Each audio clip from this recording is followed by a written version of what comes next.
record. And then we're going to give people about 20 more seconds and then we're going to get started. Great.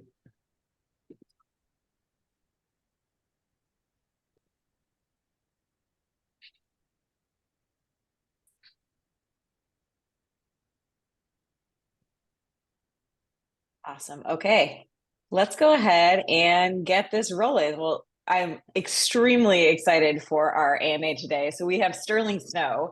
Sterling is the former CRO of Divvy, where he saw the company go from zero all the way to $2.5 billion exit to Bill in about 4 years, which is a pretty crazy trajectory. He then became the SVP of revenue at Bill and is now a venture partner at Pelion Ventures.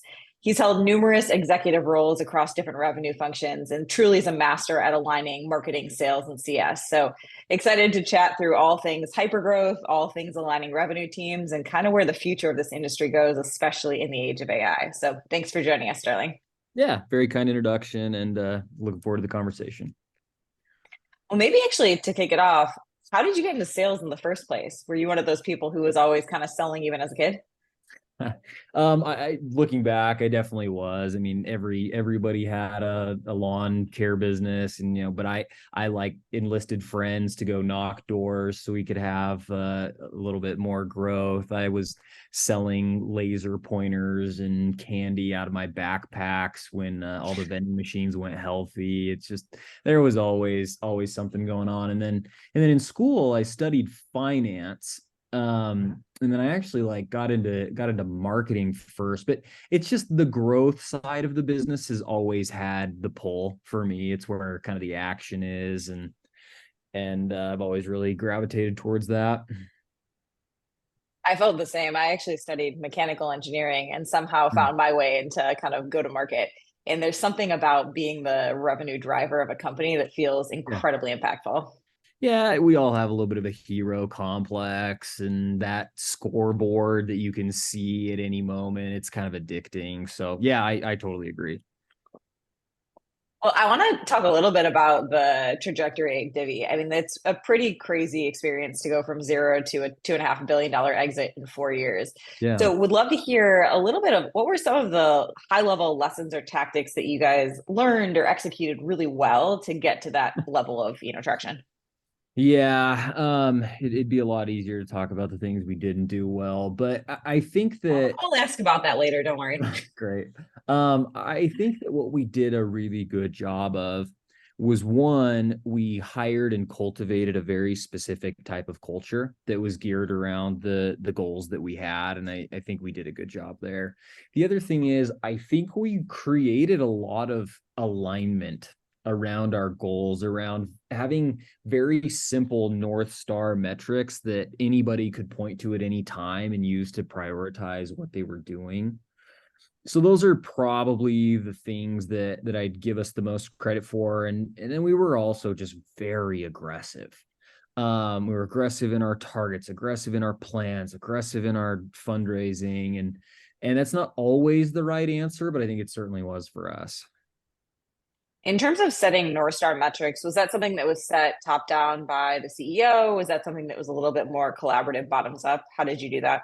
Yeah, so it definitely was kind of like at the executive team level and starting with the CEO, what is the thing that the whole company is oriented around? It's in my venture role, it's stuck out to me how rare that actually is, that kind of clarity. But yeah, that was definitely like from the CEO and the executive team on down, we understood what our North Star was, and any engineer, any SDR could point to it and prioritize kind of accordingly.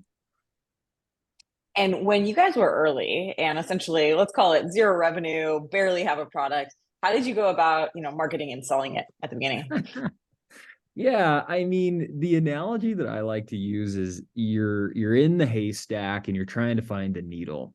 Because at that stage of a business, your ICP isn't well defined. You haven't really found where you fit into the market. And so you're in the haystack and you're trying to find the needle. And so to me, the key point there is you just have to try and test so many things so quickly. So I remember early days, I would write 25 different ads every day. And I would just I would just be looking. I'm like, okay, where are the click-through rates the highest? Where's the message? Okay, here's the message. Here's the audience. Okay. And I'm just like, you're gathering all this information. You're trying to get smart fast because you don't have a lot of time and you don't have a lot of resources. But you're just testing stuff. I'm testing different offers. I'm testing different audiences. And then, oh, you're like, okay, that one worked.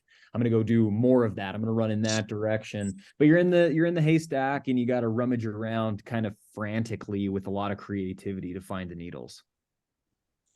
What were the channels that worked particularly well for you guys? Yeah, I mean, I've always said that great marketers create proprietary lead flow. And so for Mhm. us in the early days, this was kind of the emergence of a lot of the newsletter programs that you see today.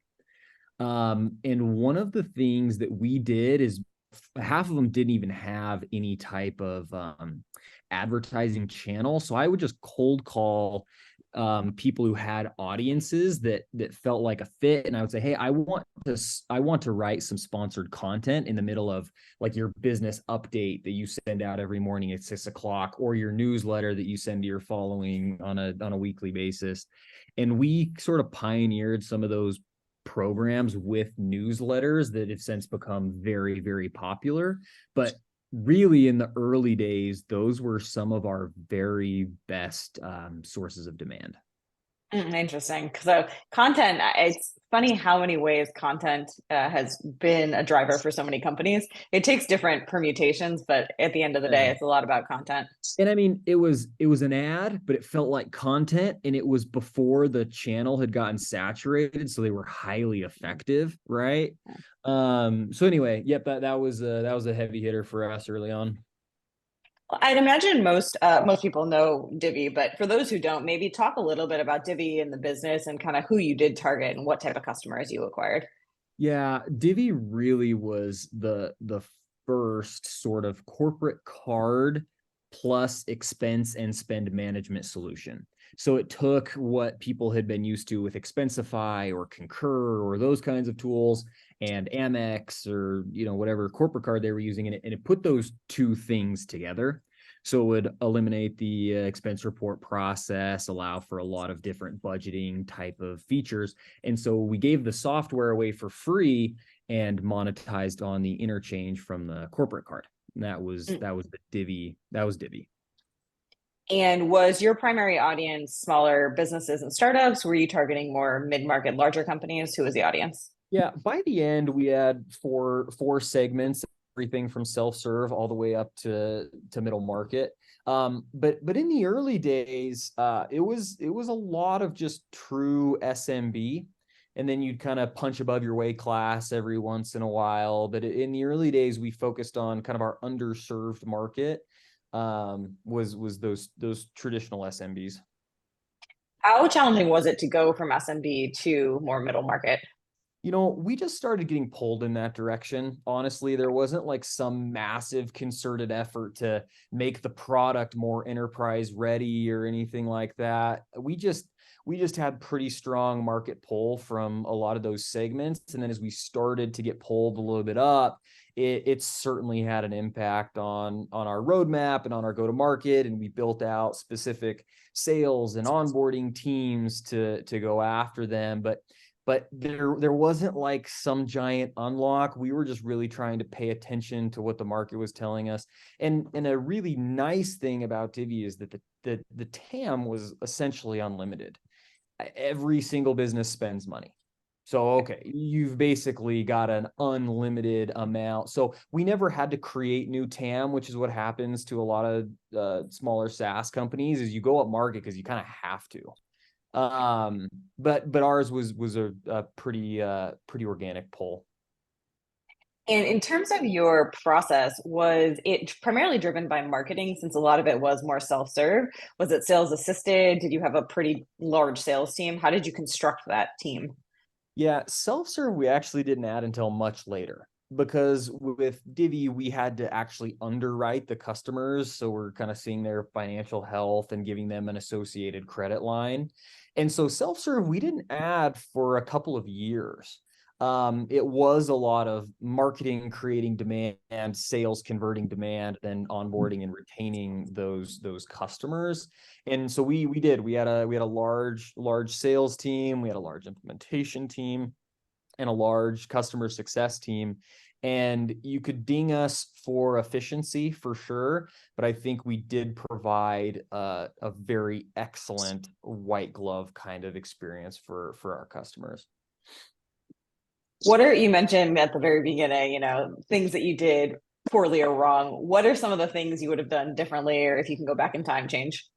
Yeah, so as a first time CRO, I definitely underinvested in things like revenue operations. I was always like, if it doesn't have a quota, it was hard for my brain to understand.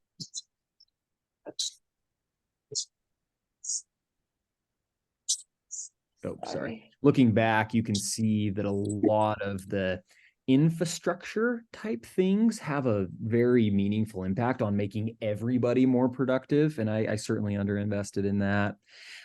It took me a long time to be comfortable with the fact that our culture wasn't for everybody, and to just be very okay appealing to who we appealed to, and knowing that we weren't everyone's cup of tea. We weren't going to be everyone's favorite place to work. And I made some hiring mistakes because of that. I would think like, oh, you're smart and capable, I just want you to work with us, kind of forgetting that you also have to opt into the culture, that these startups are like, they're like cults, they're like religions, and it has to be a mutual appreciation, not just me thinking someone's smart or capable. So, made a lot of hiring mistakes there. Anyway, those are a few that come to mind. What was unique about the culture at Divvy? We were crazy. Like it was very much, we were a very ambitious and hungry bunch. I often described us to candidates as like, this is a group of psychopaths. And we are very, very much of the mentality of we're going to win. And no matter what happens, we're going to figure it out. And so that's a lot of late nights and early mornings. And they're like, we don't believe in like a balance concept, for better or worse. That's just kind of who we are. And so that type of culture. But we were also a culture where it benefited people. You would see a lot of younger leaders and a lot of people getting outsized rewards, and it's because we also tried to align the incentives of, yeah, we're asking a lot, but we're also giving a lot. So your career for you and your team is going to benefit from this outsized effort. So that's a little bit about the culture. Were there any questions you asked in interviews that you felt like were a really good filter as to whether they would be a good culture fit? Yeah, so I have a couple just tricks that were helpful for me. So I would, anyone on there, if they got past kind of the first interview, they had to prepare a 30, 60, 90-day plan, which is fairly standard. And then they'd come back and they'd present on it. And I would, without just regardless of what they said, I'd say, hey, I think this is great, but I think we need to do all of this in 30 days, not in 90. And the learning was really about how do they react, because there's bad answers and there's good answers. The bad answers are like, yes, no problem, I'll get that done. I'm like, okay, you're full of it. And then the other bad answer is like, we can't do it. Like, it can't be done. We need 90 days. The right answer is, if we want to get it done, all of this done in 30 days, here's what has to be true. And then you start having a conversation about resources and trade-offs and all this kind of stuff. But questions like that immediately, just you could tell people who just had fear and or answered it inappropriately, and they probably weren't a good fit. I have a funny story related to that, which is actually the inverse. So I, after college, ended up joining startups. I was one of the first employees. I've always been an early stage startup person. I love that crazy hustle culture. I love being all in, that team kind of dynamic. And then fast forward, my first experience at a larger company was Slack, when they were at kind of the hypergrowth phase, like 500 people. And during the interview, similar story, I had put together kind of a launch plan for the entire enterprise product, and I put together the timeline around it. And they asked me, like, Is that timeline, or were you just kind of like putting in ballpark numbers? And I was like, oh no, I think this like makes perfect sense, blah, blah, blah. Their Yeah. timeline was like 5x that. And that should have been a complete red flag to me to know that that was not going to be a fit in the opposite direction. And I learned that after the fact. That's hilarious. You do notice that there are just people who like to run at 100 miles an hour. And if you try to slow them down, they are miserable. And the inverse is true too. There are people who want to run at 50 miles an hour. And if you try to get them to run 100, they're miserable. And the truth is, there's no rights or wrongs. There's just choices, and people get to make their own decisions and kind of optimize for what they want to optimize around. But yeah, understanding where a specific company is at on that, I think, is a big deal. Yeah, and finding, I think also filtering for the right fit is absolutely so critical to team dynamic. Oh yeah, totally. Well, I know one of the other things too that you take a really holistic view of revenue touching teams. Yeah. And so when you think about the interplay between marketing, sales, CS, how do you create alignment? Because typically there's notoriously a lot of friction there. Yeah. So the very first thing that you can do is designate, your CRO or whoever it may be to actually be over all of those functions. So marketing, sales, implementation, success, support, and revenue operations. That's the first thing, because then if there's infighting and finger pointing, it's like I don't care. It's on that CRO. So that was the first thing we did. Then there was other structural things. So, for example, my guiding principle was always measure everybody one step deeper in the funnel than they actually have direct control over. So, marketing, for example, measure them one step deeper, meaning on actually like closed won business. So, yes, they have to create the demand, but then they're also measured and comped in some way on the closed won business. What does that mean? That means that marketing is now dependent on sales for some of its success, and obviously vice versa. And you start to notice that they start spending a heck of a lot of time together. And so if you can break down your funnel and measure people one step deeper in that funnel, you just naturally create a lot of alignment in conversation, because there is no one person cannot be successful without the other by definition. And we always said we don't have a marketing team, we don't have a sales team, we have a revenue team. And within that revenue team, people play different roles, but it's both cultural and programmatic how you create that alignment with those groups. Question for you, and I've always wanted somebody to actually run this experiment. Did you ever, so if marketing is being measured on revenue and close one deals, do you Yeah. comp them like salespeople? Do you give them quota and OT and things like that? Absolutely. Yep. And that's a big like principle for me. And one thing I learned is that attracts great marketers and it really scares off fake marketers. But marketing is one of those areas where it's easy for people to hide. There's a lot of fluff and there's a lot of like, oh, I'm doing work, but you can't tie it as much as you'd like to the outcomes. And so, yeah, everybody had a quota depending on the amount of demand that you were supposed to generate. And then that quota was tied to people's variable compensation. So I love that. I fully, fully, fully support that and definitely agree. It would repel the people that you actually want to repel. Did you structure it similarly to sales where it's kind of 50-50, or did you structure it differently? yeah, it wasn't as aggressive as like 50-50 or 60-40 that you see. It was we did 70-30 if memory serves. Funny how fast you forget this stuff. But it wasn't quite as aggressive. I think it was 70-30. And how did, attribution's always one of those things that's impossible to measure. Everyone's pointing fingers. How did you do attribution? Yeah, so we took kind of a high level view, and you have, marketing source and sales source, and then you have kind of this breakdown. But we didn't try to make it incredibly granular. We just tried to make sure that it was like relatively high integrity. So okay, is it marketing sourced or marketing assisted, or is it just sales? And it was actually easier to just pull out the ones that had no touches from marketing and were just generated from the SDRs or the outbound efforts. And that's how we would avoid some of the, because we were super granular, right? Every campaign, every dollar. But for the actual comp side of it, we tried to make it tried to make it a little more simple. Makes sense. And then on the CS side, what's one click down the funnel for them? Or how did you think about CS in terms of alignment? Yeah, so take implementation for example, Mm, and you're saying, okay, uh, I need you to get onboarded and generate this much revenue in your first 60 days, but then I also need to make sure that you're retained. So you pass somebody off after 60 days of the onboarding process, pass them off to their long-term CSM, and I'm going to measure you on what happens or the 30 or the 60 days after that handoff as well. makes sense.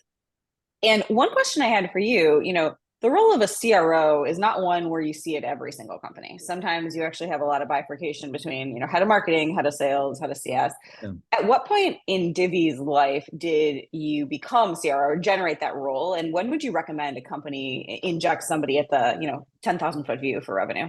Yeah, so it was pretty early on. So I think it was maybe so in that, 4-ish year journey, it was probably around year one where we united. It was probably a little sooner, honestly, maybe like 9 months in. We united all of those positions under like I started out as an SVP of revenue, but I owned the same functions, and then when I got promoted was the CRO. So I'm a huge believer. I just think that structurally, if you build those muscles separate, you're going to spend a lot of time on infighting and finger pointing. And if you can align them early on, if you have the right talent, if you have the right team, I'm just a big fan of like the earlier the better. Yeah, I think that makes sense. There's the people problem, and then you also have kind of like the processes and systems things that can crop up. And Yeah. one thing I've just seen over the last decade is this insane explosion in go-to-market SaaS tools, Uh-huh. where every team is adopting 10 things that each do one thing really well. So how did you think through the kind of tech stack for the revenue functions and any ops roles or needs there? Yeah, so I admitted that early on I probably underinvested in revenue operations, and that probably led to an explosion of tools. I don't know if there's a tool out there that we didn't use, right? From Gong to Clearbit to Chorus to I think we probably used them all. And it is insane. It's absolutely insane, the tech stack and how it all works. But I think that now with a sort of a renewed focus on efficiency and a lot of things, a lot of these platforms are now building out the other functions that have sort of that other tools have played. So we'll see. I think it's definitely like it's just too crowded right now, and there's been an unbundling, and now there kind of needs to be a bundling of these SaaS tools. I could not agree more. I've been saying for many years, I always made the joke, bring back SAP. And I don't Yeah, really mean that, but I do mean let's start rebundling and having one vendor, one throat to choke, and give me yeah. fewer tools. But it's also funny. It's Salesforce can do most of this stuff, right? But we don't use Pardot. We use Marketo, and so it's not like there aren't options, but for some reason, best of breed has still kind of won out in the go to market stuff. So it will be interesting to see how that space plays out. But new age SAP would be a very large business if someone can figure it out. I think the window of opportunity is there right now. Somebody can do it. It's the chink in the armor is available in terms of a lot of these companies are becoming a lot more legacy. To your point, Yeah. there's a huge pushback on this unbundling of SaaS where people want rebundling. There's a pullback in budget. So we'll see. I I I think think you're right. It's just so hard. Multi-product platforms are just they're great in theory and they're so hard to build in practice. So Well, I think the other tailwind that makes it even harder is the fact that all revenue teams have gotten so much more data driven. And so yeah, once you start measuring everything, best in breed or access to different data sources does matter.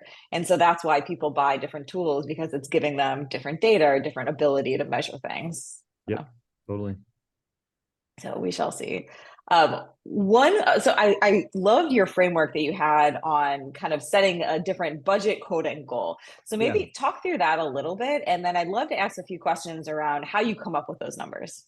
Yeah. So at a high level, When you're setting targets, a budget should be the board number. And I would always call this the Sterling gets to keep his job number. And that number really is only for the finance team and the revenue leadership and the board to kind of run the business, right? That's your base case. And you should have 90% certainty that you're going to hit your base case. Otherwise, it's wrong, right? Then you have your quota, which is what you actually build the whole business around. Every marketing person, every salesperson, every revenue function is around this idea of quota, which you should be hitting that at a team level like 80% of the time, and at an individual level, probably you want 60% attainment. Otherwise, you're kind of out of whack. And then you've got stretch, which is this this thing to strive for. And if you hit, you should do something special. This is where, you have accelerators, but you also have, team events and team spiffs and like big fun things that you wouldn't do otherwise. So it's a system that keeps you protected because you've sort of got buffer between budget and quota. So you're aiming the company here, and you've got the board and the investors anchored here, but then you're not just satisfied with quota. You've also got like let's go push ourselves and see what we're actually capable of doing and make it worthwhile to achieve some of those heights. So anyway, that's the basic concept of the budget quota goal framework. And how do you think through those numbers? Meaning, do you have a specific multiplier of like the quota should always be X percentage higher than the budget, or how do you build those?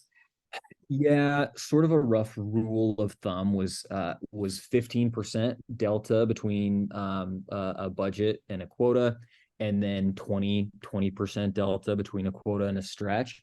But I'm also a big fan of revisiting these things on a monthly basis, because you have a chance to compound 12 times in a year versus 4, or versus 1 if you're doing quarterly or annual.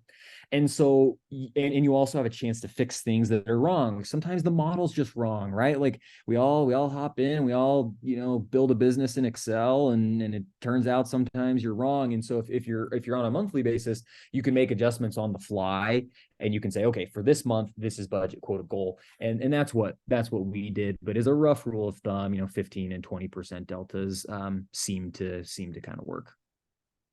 One of my longtime requests for products. I like your, framing of 12 times to compound over the year. So I find oftentimes people do goal setting at a quarterly basis, and then they get to the end of the quarter, they try to look at, and they're like, we were way off, and like, oh shoot, where did things go wrong? And it went wrong 2 months ago, right? It's like you had plenty of time to recalibrate. And all the data is living in places as to whether you're on track or not. And it's living in your email, your calendar, your tools. And so I want a calendar plugin that essentially on the end of a week shoots me an email saying, how did I spend my time? And also, what are the data, from the system support of how are we on track for my goals, personal goals, team goals, and company goals. And it sends it to me, it sends it to the manager, and it sends it to the executive team. And that way, on a weekly basis, you can actually see, am I spending my time on the right things to hit our goals? I would love somebody to build this. Yeah, so I agree. That's a useful product. The thing that we did to basically accomplish the same goal is I would set up, with my direct reports, a weekly scorecard, right? That had the things that were deemed the most important to understand if we were on track or if we were falling behind. So I got those every Friday night, and then planning over the weekend, I could say like, okay, we need to spend some time over here. But then those scorecards cascaded down through every VP, through every director, and down to every IC. And so you're talking about a way to automate that, which I would love. But there's a manual hack there that worked well for us too. Was it something where each manager was responsible for generating that, essentially pulling the data to support that on a weekly basis? Yeah, that's right. Cool. Makes But sense. it's not like a laborious scorecard. You're talking really like 4 to 8 metrics that you're talking about, and then some context around how things are tracking. And so it's not it doesn't like take hours on someone out of someone's week. Probably takes 20 minutes if you do it right. Yeah, but it gives you that level of, data and alignment to make sure you are on track. Yeah, and it's as helpful for the person sending the scorecard as it is for the person receiving it. Because you're like, oh shoot, I have to type this up, and like, I don't know, we are behind, and what are we going to do to get back on track? Or this deadline is slipping. How do we deal with that? So, yeah, it was helpful for sure.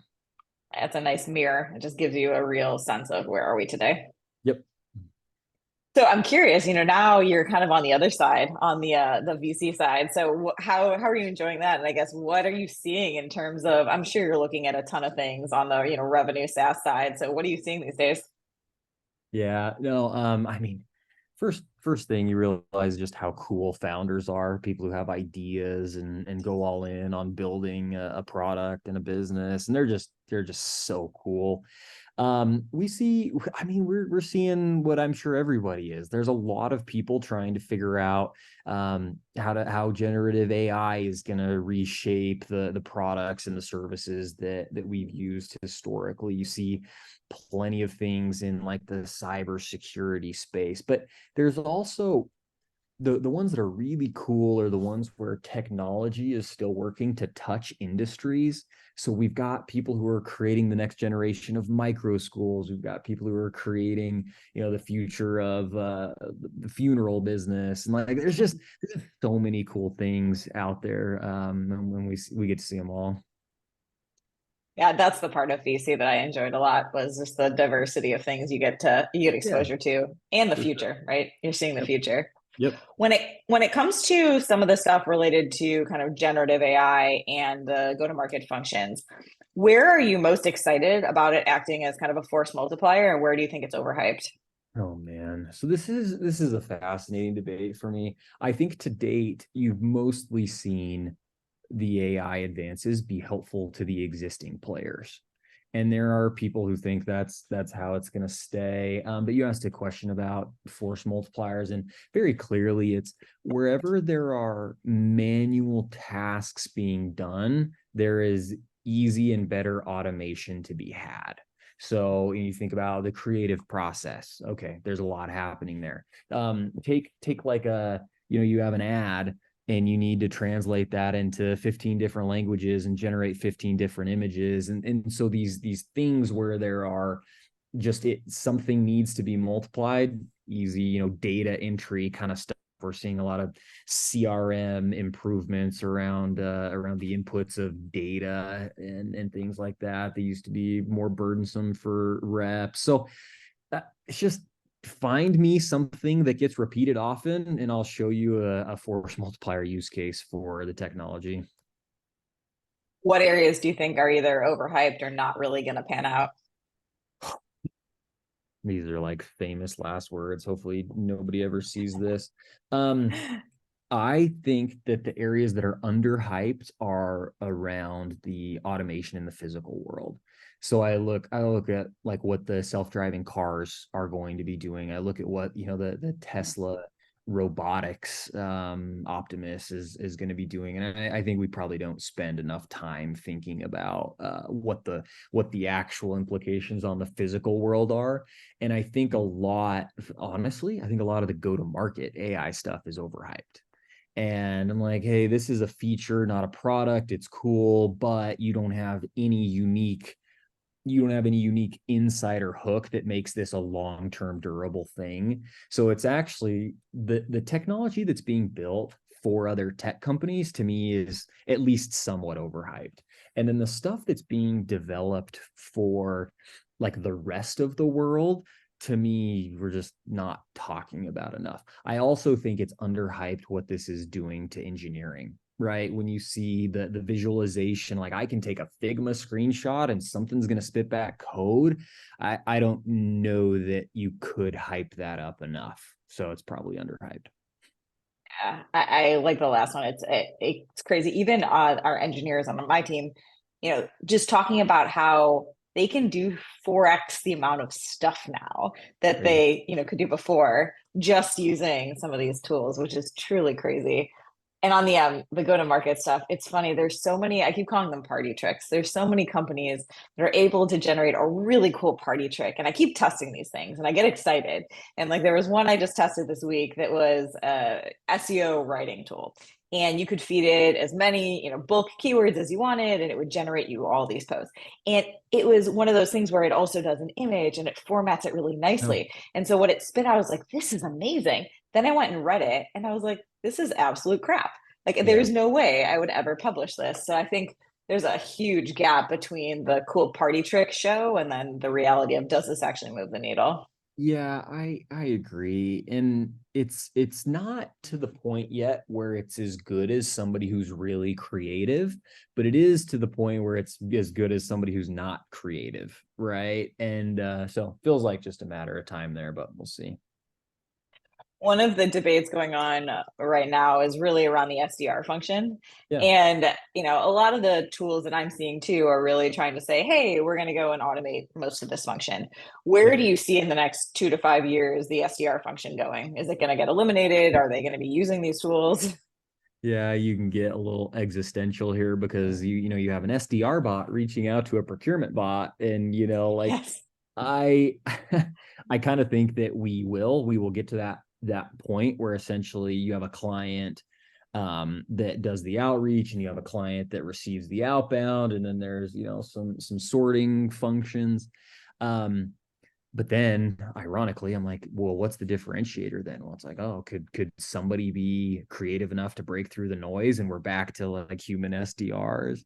Long-winded answer of saying I don't know, but what I do feel strongly about is that the the cost to CAC of those SDR heads that we've seen in SaaS for the past 10 years, they will no longer be tolerated. So they have to get more efficient one way or the other. So if they do that by fully automating, partially automating, I think that's kind of what we're debating here.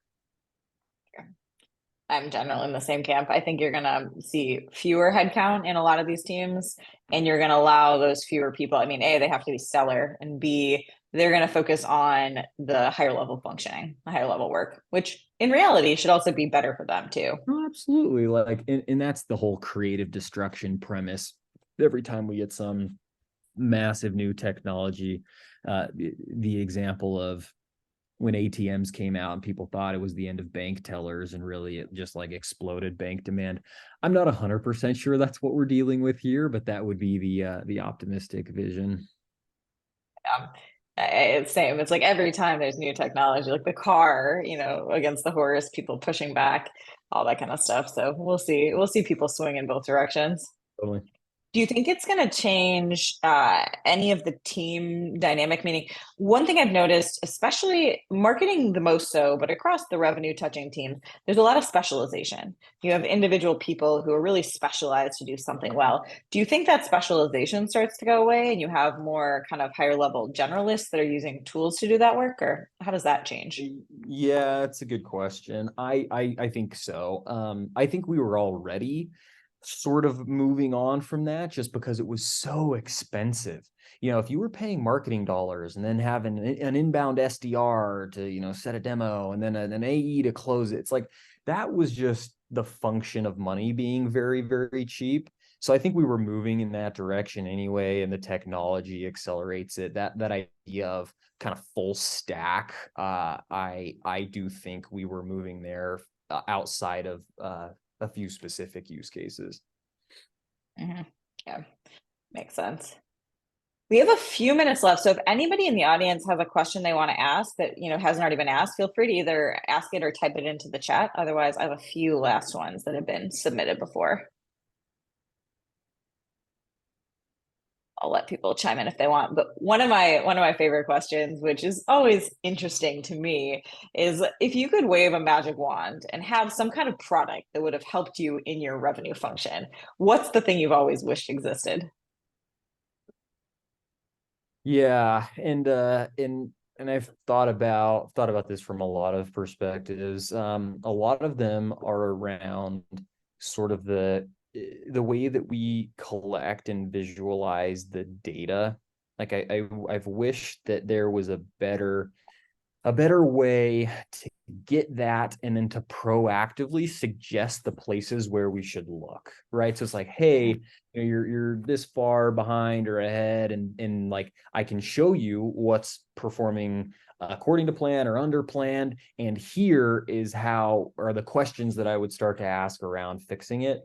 I've wished that because at any given time there's 50 of those things and the leadership is only paying attention to 5, right? So that's something that I've always wished existed. The other thing is, like you said, I've wished for the bundle. I've wished for not the things that they all plug into each other and integrate, and like that's great. I've just wanted that one system where I could do all the things that I needed to do without switching in and out of 18 different tools and spreadsheets to figure stuff out. Amen. Absolutely. On the first one, that's actually the area that I'm particularly excited about AI. And I kind of keep talking about these 3 phases that I am predicting. The first one right now, we're kind of in this trust building phase. Humans don't trust AI. They don't know exactly how to use it. They're like playing and they're thinking it's cool, but they want to be in the loop. They want to feel in control. But I think phase 2 actually gets into what I call proactive recommendations. And that's where you actually have these autonomous agents who are collecting information across all the places it lives and proactively giving you recommendations on what you should be doing, where you're falling short, what you're going to misquota, blah blah blah. And I Yep. think that is something that we can start to see pretty quickly. And then I think phase 3 starts to look a lot like autopilot, where we take certain functions and put them on autopilot. I don't know what functions, I don't know exactly what permutation that takes, but that's kind of how I see it evolving. Yeah, and I tend to agree, but then I'm like, when that is how everything works, how do you cut through that noise? Because when everybody, because there's definitely efficiencies to be gained, and you can see teams using it better or worse today. But I'm like, okay, play that through to its end. Then what do when everybody's doing the same things because the autopilot drives the car, figuratively from here to there? What's next? And that'll be an interesting bridge to cross. I'll give you my thought on that. So, a lot of people are talking about this concept of either personalization blindness or essentially you can spam people in an unlimited capacity now with some of these tools. And I bring it to more of the consumer world. If you look at Instagram, which I'm not really a user, but Instagram can only show you so many ads in any given, 5 minutes of you scrolling. And Yeah. it's gotten to the point now where everyone's like, the ads know me. It's so personalized. Everything they're showing, I want to buy. And I think they've gotten it to the point where they can dial in. It's like, I only have X number of seconds of your eyeballs and your attention. Can I show you things that we think are actually going to convert? Because for us, we make the most money if everything we show you, you click on it and you buy. I think we can try to take that and extrapolate that out to the B2B world of if I can actually do less of a volume game, but more of a sniper shot quality game of deeply understanding who are you, what are you actually in market to buy, what can I provide you today that's going to either give you a piece of education or a piece of information that would be helpful.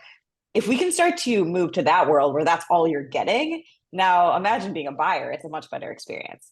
Now, I think Yeah. there's always malicious actors and people are going to spam, but my hope is that we move more to that world where it's your attention is extremely valuable and everything you're seeing is, 3 steps up from where it is today.